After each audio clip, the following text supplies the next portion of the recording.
আসসালামু আলাইকুম। আমি ডাক্তার মোহাম্মদ মমিনুল ইসলাম, রেটিনা স্পেশালিস্ট ইউভেটিস বিশেষজ্ঞ হিসেবে কাজ করছি এবং ফ্যাকো সার্জন।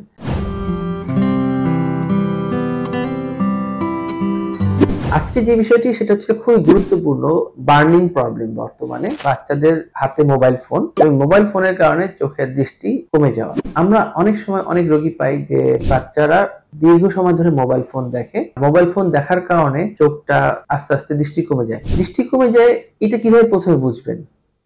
এটা বোঝার অন্যতম কিছু সিমটম আছে, যেটা হচ্ছে বাচ্চা বারবার চোখটা এভাবে টিপ দিবে, চোখ বারবার বন্ধ করবে খুলবে, মনে হবে চোখ বারবার ব্লিঙ্ক করছে। এটা ভাববেন হয়তো বা যে বাচ্চাটা ইচ্ছা করে করছে। যদি এটা রেগুলার বেসিসে করে তাহলে অবশ্যই চক্ষু রোগ বিশেষজ্ঞ কিংবা একজন চক্ষু ডক্টরকে দেখাবেন। কোনো বাচ্চা যদি বারবার টিভির সামনে চলে যায়, আপনি তাকে এসে চেয়ারে বসে দিয়ে গেলেন 6 ফিট দূরত্বে, তখন পর আপনি দেখছেন বাচ্চা বারবার টিভির সামনে চলে যাচ্ছে, এটা একটা সিমটম যে বাচ্চাটার চোখের দৃষ্টি কম হতে পারে। বারবার চোখ কসলাচ্ছে, বারবার টিপ দিচ্ছে, এটাও একটা অন্যতম কারণ হচ্ছিল বাচ্চা হয়তো চোখে দেখছে না, সে বারবার কসলানোর চেষ্টা করছে, কসলারে আপনার দেখার চেষ্টা করছে। আরেকটি সিমটম হচ্ছে মাথা ব্যথা করা। আরেকটি সাইন হচ্ছে এটা সিমটম না, সাইন চোখের যে অ্যালাইনমেন্টটা, চোখটা আস্তে আস্তে ডান দিকে কিংবা বাম দিকে বেঁকে যাওয়া, এটাকে বলা হয় চোখ ট্যারা হয়ে যাওয়া কিংবা স্কুইন্ট বলি। এই ধরনের কিছু সিমটম এবং সাইন থাকলে আপনাকে বুঝতে হবে বাচ্চার চোখের দৃষ্টিতে সমস্যা আছে। এবং ডাক্তারের কাছে যখন আসবেন, ডাক্তার পরীক্ষা নিরীক্ষা করে দেখবে যে আপনার চোখের দৃষ্টি পাওয়ার ঠিক আছে কিনা। তখন ডাক্তার যদি দেখে যে চোখের দৃষ্টি অন্যতম কারণ হচ্ছিল মোবাইল ফোন, তাহলে আপনার মোবাইল ফোনের ডিভাইসটা কমাতে হবে। এখন অনেকেই বলবে যে ডাক্তার সাহেব, বাচ্চারা তো মোবাইল ফোন ছাড়তেই চায় না, মোবাইল ফোন ছাড়া খেতেই চায় না। কিন্তু আপনারাও একটা বয়সে কিন্তু মোবাইল ফোন ছাড়াই বড় হয়েছেন। বাচ্চাদের হাতে মোবাইল ফোনটা কারা দিচ্ছি? আমরা দিচ্ছি, রাইট? আপনি যদি বাচ্চার সঙ্গে বই পড়েন কিংবা অন্য কোনো কাজ না করে বাচ্চার সাথে একটু সময় দেন, তাহলে কিন্তু বাচ্চা কিন্তু বই পড়া অভ্যাস করবে। সবসময় মুরব্বীরা বলে বাচ্চাদের সামনে স্বামী স্ত্রী ঝগড়া করা যাবে না। কেন?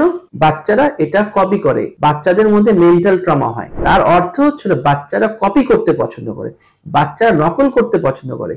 আপনি একটা জায়গায় অনেকগুলো বাচ্চা একসাথে খেতে বসিয়েছেন, সব বাচ্চারা খুব সুন্দর করে খাচ্ছে, কিন্তু আপনি ওই একই বাচ্চাগুলোকে একা একা খেতে বসায় দেন, সে খাচ্ছে না, কারণ বাচ্চারা একে অপরকে কপি করতে পছন্দ করে। ঠিক তেমনি ওইসব বাচ্চারাই বাসায় মোবাইল ফোন বেশি দেখে। রিসার্চ করে দেখা গেছে যাদের বাবা মারা তাদের ওয়ার্কিং আওয়ারের পরে বাসায় এসে বাচ্চাকে সময় না দিয়ে মোবাইল ফোনে ব্যস্ত থাকে, কিংবা আপনি কোনো কাজ করছেন কম্পিউটারে, বাচ্চা এসে আপনার সাথে খেলতে যাচ্ছে, আপনি তাকে বলছেন বাবা তুমি মোবাইল ফোনটা দেখো, আমি আসছি বলে আপনি কাজ করছেন, কিংবা আপনি আপনার সোশ্যাল মিডিয়াতে অ্যাক্টিভ হয়ে যাচ্ছেন। এতে কি করে বাচ্চা তখন মোবাইল ফোনের প্রতি আসক্ত বাড়ে, আসক্ত বাড়তে বাড়তে একটা লেভেল পর্যন্ত চলে যায়, যখন দেখেন যে মোবাইল ফোন অতিরিক্ত ব্যবহার করছে, তখন আপনার ডাক্তারের কাছে নিয়ে আসেন। ডাক্তার সাহেব মোবাইল ফোন তো ছাড়ছেন, আপনি বলে দেন। ডাক্তার বললে বাচ্চারা শুনবে, এটা কেমন কথা? বাবা মা বললে কথাটা শুনবে, এরকম তো হওয়া উচিত। আমার এই ভিডিওটা একটু ডিফারেন্ট, হয়তো আপনাদের কাছে মনে হতে পারে যে আপনাদেরকে এটা অর্ডার করা হচ্ছে, কিন্তু আসল সিনারিওটা হচ্ছে আপনি যদি বাচ্চাদেরকে সময় দেন, বিকাল বেলায় কিংবা ঘুরতে নিয়ে যান, কিংবা পড়ালেখা ওদের সামনেই করেন এবং আপনাদের সামনে যদি কোয়ালিটি টাইম এনজয় করেন, তাহলে দেখবেন যে বাচ্চারা কিন্তু মোবাইল ফোনের দিকে আসক্ত হবে না। আমাদের অনেক ওয়ার্কিং লেডি আছে যে সারাদিন কাজ করছে, বাসায় এসে বাচ্চাকে সময় দিতে পারছে না বিভিন্ন অফিসিয়াল কারণে, কিংবা নিজে এসে মোবাইল ফোন ব্যবহার করে। তাদেরকে একটু খেয়াল করে দেখেন, তাদের এই সমস্যাটা হয়ে থাকে যে বাচ্চারা মোবাইল ফোনে আসক্ত হয়ে যায়। মোবাইল ফোন আসক্ত হওয়াটা হচ্ছে একটা নেশা। আমাদের যেমন যারা নেশা করে তাদের শরীর থেকে ডোপামিন হরমোন রিলিজ হয়, ঠিক তেমনি মোবাইল ফোন যখন আপনি দীর্ঘ সময় ধরে ইউজ করছেন, তাদের শরীর থেকে ডোপামিন রিলিজ হচ্ছে।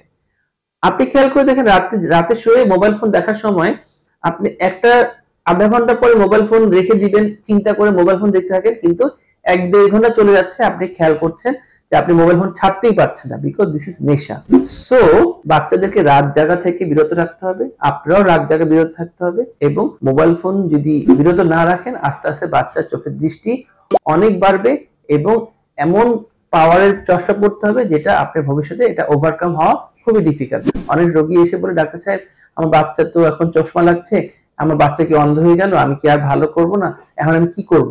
তখন আমাদের যখন প্রশ্নটা করা হয়, তখন আমরা বলি যে না, মোবাইল ফোন ব্যবহার করার কারণে কিংবা তাকে মোবাইল ফোন ব্যবহার বেশি থাকার কারণে চোখের পাওয়ারটা বেশি বাড়ছে, তখন আপনাকে এটা বিরত থাকতে হবে, কিন্তু আপনারা এটা মানতে চান না, আপনাকে মানতে হবে। সুতরাং আজকের ভিডিওটার এক লাইনে মোটা দাগে যদি বলতে চাই, বাচ্চাদের মোবাইল ফোন থেকে বিরত রাখার জন্য বাবা মারা সবচেয়ে বেশি কাজ করবে, যেটা আপনারা যদি না কাজ করতে পারেন বাচ্চাদের কখনো মোবাইল ফোন ছাড়াতে পারবেন না।